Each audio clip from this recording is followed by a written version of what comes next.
ایک بڑا سوال جو اس وقت سوشل میڈیا پہ گردش کر رہا ہے کہ سعد رضوی کہاں ہیں، انس رضوی کہاں ہیں۔ منظر عام سے اچانک غائب ہونے والے یہ دو اشخاص جو اس وقت سب سے زیادہ سرچ کیے جا رہے ہیں گوگل کے اوپر، نیوز سائٹس کے اوپر، جن کا کچھ اتا پتہ نہیں چل رہا، مگر اب آپ کو بتاؤں کہ ان کا سراغ لگا لیا گیا ہے، ان کا پتہ کر لیا گیا ہے۔ اور ساتھ میں ایک بڑی خبر جو تھی وہ پچھلے 5 دنوں سے چل رہی تھی، جس میں سعد رضوی کے گھر کے اوپر جب ریڈ کی گئی ہے تو وہاں سے ملنے والی غیر ملکی کرنسی، سونا، یہ آخر کس کا ہے، کہاں سے برآمد ہوا، کیوں ہوا، کس نے دیا، یہ ایک سوال ہے جس کے اوپر بات کریں گے۔ اس سے قبل آپ سے التماس کرتے ہیں کہ چینل کو لائک اینڈ سبسکرائب نہیں کیا تو لائک اینڈ سبسکرائب کریں۔ سب سے پہلے آپ کو بتاتے چلیں کہ اس وقت جو سونے کی ریٹ کی جو ویڈیو آپ نے سوشل میڈیا کے اوپر دیکھی تھی وہ بالکل صحیح تھی، اور اس کے اوپر اس سامان کو جب جمع کیا گیا تو اس میں 3 لوگ جو ہیں وہ کہہ لیں کہ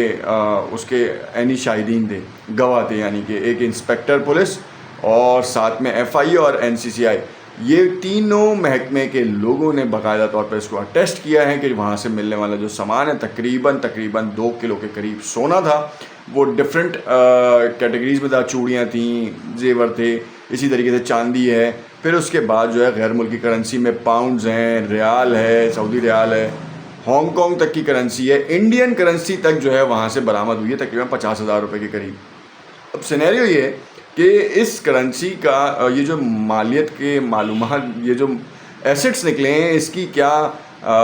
ٹیکس ریٹ ہوگی، ٹیکس کیلکولیشنز کے اوپر بھی بات ہوگی، اور یہ آخر آیا کہاں سے، اس کی پوری چھان بین ہوگی، اور اس چھان بین کے بعد کیا ہوگا یہ تو آنے والا وقت بتائے گا۔ مگر اس وقت جو سب سے اہم خبر ہے وہ یہ ہے کہ سعد رضوی ہیں کہاں۔ یہ بڑا سوالیہ نشان تھا، کیونکہ منظر عام پر سے غائب ہو جانا اور نہ ملنا یہ ایک بڑا سوال تھا۔ لوگوں کا یہ تاثر تھا، سوشل میڈیا کے اوپر فیک نیوز کی سرکولیشن بہت تھی، ان نے کہا گیا کہ قانون نافذ کرنے والے اداروں نے اٹھا لیا ہے۔ پھر ایک طرف یہ بھی خبر تھی کہ ان کو خفیہ مقام پہ طبی امداد دی جا رہی ہے، اور وہ اس وقت جو ہے وہ فوج کو، پولیس کو جو ہے وہ اسرائیلی فوج اور اسرائیلی پولیس کہہ کے مخاطب کر رہے تھے، اور جس طریقے کی زبان وہ استعمال کر رہے تھے وہ ہمیں آپ کو بتانے کی ضرورت نہیں ہے، وہ سوشل میڈیا کے اوپر اس کے کلپس بھی ہیں۔ خیر، معاملہ سارا یہ ہے کہ اس وقت جس طریقے سے جو انتشار کی سیاست ہوئی ہے پچھلے 5 دنوں میں، وہ کسی سے ڈھکی چھپی نہیں ہے۔ اس وقت ان کا سراغ لگا لیا گیا ہے، اور پولیس نے باقاعدہ طور پر یہ اعلان کیا ہے کہ اگر ان کی معاونت کسی نے کی تو وہ بھی ذمہ دار ہوگا، اور ان کو کہا ہے کہ آپ کی لوکیشنز ٹریس آؤٹ ہو چکی ہیں، آپ جتنی جلد ہمیں اپنی حوالگی کرتے ہیں تو بیسٹ ہوگا، کیونکہ ہو سکتا ہے ریٹیلیشن ہو، ریٹیلیشن میں معاملات خراب ہو سکتے ہیں۔ دوسری جانب میں آپ کو بتاؤں کہ ان کے اوپر جو ہے مقدمات درج کیے گئے ہیں، اور اس مقدمات میں جو ہے وہ بہت ساری دفعات بھی اس میں شامل کی گئی ہیں، کیونکہ سرکاری املاک کا نقصان ہے، ساتھ میں پولیس کے جوانوں کو تشدد کا نشانہ بنایا گیا ہم نے، اور اس بات کی جو ہے سوشل میڈیا نے باقاعدہ گواہی دی ہے کہ جو جتھے تھے اس میں کچھ کارکنان جن کے پاس ڈنڈے بھی تھے، اسلحہ بھی تھا، اور پولیس نے جو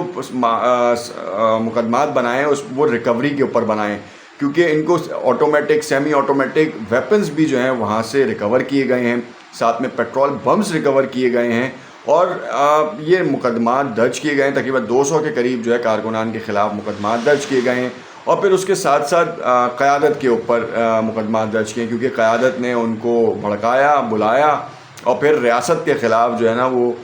ریاست کی ریٹ کو چیلنج کیا۔ تو یہ ایک بڑا سوالیہ نشان ہے کہ اب آگے آنے والے معاملات کیا ہوں گے، کیونکہ تجزیہ کار یہ کہتے نظر آ رہے ہیں کہ پہلے تو ڈیل ہوتی تھی حکومت کی جانب سے، اور حکومت جو ہے وہ ڈیل کے عوض جو ہے نا وہ معاملات ختم کرا دیتی تھی، مگر اب ایک ایسی کیفیت میں جب جس مقصد کے لیے یہ ریلی نکالی جانے کا اعلان کیا گیا تھا وہ معاملہ ہی سارٹ آؤٹ ہو گیا، معاملہ ہی خوش اسلوبی سے طے پا گیا، اور جن کے درمیان یہ معاملہ تھا ان کے درمیان یہ طے پا گیا، تو پھر آپ کا نکالنے کا مقصد کیا تھا؟ اگر آپ نکالنا تھا تو پچھلے 2 سال کی جنگ کے دوران نکالتے، جہاں پہ 70,000 کے قریب جو ہے معصوم لوگ لقمہ اجل بنے۔ اس وقت آپ نے کیوں اس حوالے سے جو ہے وہ کوئی احتجاج ریکارڈ نہیں کیا، یا ریلی نہیں نکالی، یا پھر کوئی ایسا پروٹیسٹ فائل نہیں کیا؟ تو یہ ہمیں نہیں ملتا۔ یہ ایک سوالیہ نشان ہے اس مذہبی جماعت کے لیے بھی، اور ان اداروں کے لیے بھی کہ جو ان کو اجازت دیتے ہیں۔ معاملہ یہ ہے کہ ایک طرف اگر آپ اتنی کھلی چھوٹ دیں گے تو عام آدمی یہی سمجھے گا کہ ان کو پشت پناہی حاصل ہے. تو ہمیں دیکھنا یہ ہوگا کہ مستقبل میں ہمیں اس جماعت کو کس طریقے سے ٹریٹ کرنا ہے, اور اس جیسی متعدد جماعتیں اگر یہ کھڑی ہوتی ہیں حکومت کے خلاف اور ایک ایسے وقت میں جہاں پر معاملات سارٹ آؤٹ ہو رہے ہیں اور امن کا پیغام دیا جا رہا ہے, ساتھ میں فوراً انویسٹمنٹ آپ کے پاس آنے کے چانسز ہیں. تو یہ ایک بڑا ایک اہم موڑ تھا, ایک اہم پوائنٹ تھا جہاں پر یہ تمام چیزیں ڈیسائیڈ ہونی تھی. خیر, پورے ملک میں ایک ابہام سی کیفیت تھی, آدھا لاہور بند آدھا کھلا تھا, اور اب مکمل طور پہ اب جب تک یہ میں آپ کو بتا رہا ہوں لاسٹ 12 آورس کی رپورٹ ہے کہ اس وقت لاہور کمپلیٹلی اوپن ہو چکا ہے. تجاوزات جو تھیں, جو کنٹینرز تھے, ان سب کو ریکور کیا گیا ہے. پولیس کے جوانوں کی شہادت کے اوپر جو ہے وہ اب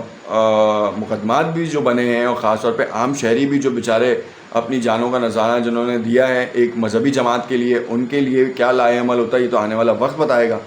ایک سوال جو بڑا گردش کر رہا ہے کہ وزیر اعلیٰ پنجاب کیوں اس معاملے پہ نہیں بولی. تو جو تجزیہ کار یا جو ہمیں دکھ رہا ہے اگر وہ اس حوالے سے کوئی بیان بازی کرتی تو شاید معاملات بہت زیادہ بگڑ سکتے تھے. حکومتی ٹیم نے, حکومتی اراکین نے جو ہے وہ مذاکراتی ٹیم ان کو بھیجی تھی, ان کو پیغام بھیجا تھا, اور پھر ان کی ٹیم بھی گئی تھی, مگر اس کے بعد جو معاملات ہیں وہ خراب ہونا شروع ہوئے, اور پھر یہ کہا گیا کہ مذاکراتی ٹیم جو ہے وہ تحریک کی گئی ہے اور اس کے بعد وہ واپس نہیں آئی, اور جو ہے وہ رات ہی آپریشن شروع کر دیا گیا, جبکہ اس میں صداقت ایسا جیسی نہیں ہے, کیونکہ جو فرسٹ اٹیمپٹ آ رہا ہے جو شاہدین یہ بتا رہے ہیں کہ سب سے پہلے جو ہے کارکنان کے جتھوں کے چند شرپسند عناصر نے جو ہے نا وہ پولیس کی طرف پتھراؤ کیا ہے, پیچھے ہٹنے پہ مجبور کرنے کی کوششیں کی ہیں. تو اس وجہ سے عام شہریوں کے داخلے اور عام شہریوں کی آمد و رفت میں خلل ہوئی ہے, تو جس پہ پولیس نے جو ہے نا وہ ان کو ہٹانے کی کوشش کی, اور جہاں پہ معاملہ خراب ہوا ہے اور وہاں پہ کارکنان آئے. تو معاملہ یہ ہے کہ ان کے جو فالوورز ہیں ان کو بھی دیکھنا چاہیے کہ لوگوں کی زندگی کہاں تک ہے, ان کے آمد و رفت میں کس طرح کی پرابلم ہے, اور ہر معاملے کو جو ہے نا وہ مذہبی رنگ نہیں دینا چاہیے, کیونکہ مذہبی رنگ اگر آپ دیں گے تو اس سے انتشار کی سیاست بڑھے گی. اور ماضی میں ہم نے جتنی غلطیاں کی ہیں تو شاید اب ہمیں سوچنا پڑے گا کہ اب جو ہے وہ ہم کس طرف ہیں. ایک طرف فتنہ ہندوستان, فتنہ الخوارج, اور ہمارے پڑوسی ملک سے جو ہے نا وہ پے در پہ جو ہے نا واقعات ہو رہے ہیں. آپ نے ابھی پچھلے ہفتے ہی دیکھا ہوگا کہ ایک بہت بڑا معاملہ سامنے آیا جس کے اوپر پاکستان کی افواج نے جو ہے ایک بڑی اہم کارروائی کر کے جو ہے نا اس معاملے کو ختم کیا ہے, اور اس معاملے کو جو ہے وہ ٹھنڈا کیا ہے. اور آپ یہ دیکھ سکتے ہیں کہ جن کو ہم نے 40 سال کوریج دی ہے, پالا ہے, سپورٹ کیا ہے, وہ آج ہم پہ کس طریقے سے برسنے کو تیار ہیں. 5 ایمبولنس کا چکر ہے, صرف 5 ایمبولنس کی خاطر جو ہے نا وہ کسی اور کی گود میں جا کے بیٹھ رہے ہیں. آج ان کو یہ نظر نہیں آ رہا کہ کون ان کا اسلامی بھائی ہے, آج ان کو یہ نظر نہیں آ رہا کہ کس نے جو ہے نا ان کی مدد کی ہے, آج ان کو یہ سمجھ نہیں آ رہی کہ ان کو روس اور امریکہ سے نجات کس نے دلوائی ہے, آج ان کو یہ سمجھ میں نہیں آ رہا کہ اپنا پیٹ کاٹ کے کس نے ان کا پیٹ بھرا ہے, آج ان کو یہ نظر نہیں آ رہا کہ ہم نے جو ہے نا وہ ان کے غلط اقدام کو بھی جو ہے نا وہ نظر انداز کیا ہے اور ان کے ساتھ نہ ہاتھ ملانے کی بات کی ہے. آج ان کو نظر نہیں آ رہا کہ ٹریڈ جو ہے وہ ہمارے ساتھ ہی ہوتی ہے ان کی. آج ان کو نظر نہیں آ رہا کہ ہماری ہی وجہ سے ان کی کتنی عزت ہے.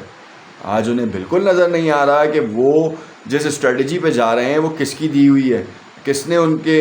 بڑا ہونے میں اور ان کی ترقی کے لیے جو ہے وہ کام کر کے دیا ہے. آج ان کو بالکل نظر نہیں آ رہا کہ ان کو بندرگاہوں یا کینال پروجیکٹ ہے وہ کہاں کا آئیڈیا کہاں سے ریفلیکٹ ہوا ہے. تو یہ سوال تو بنتا ہے کہ وہ غدار ہیں یا وفادار ہیں. کمنٹ میں اپنی رائے سے ضرور آگاہ کیجیے گا. شکریہ.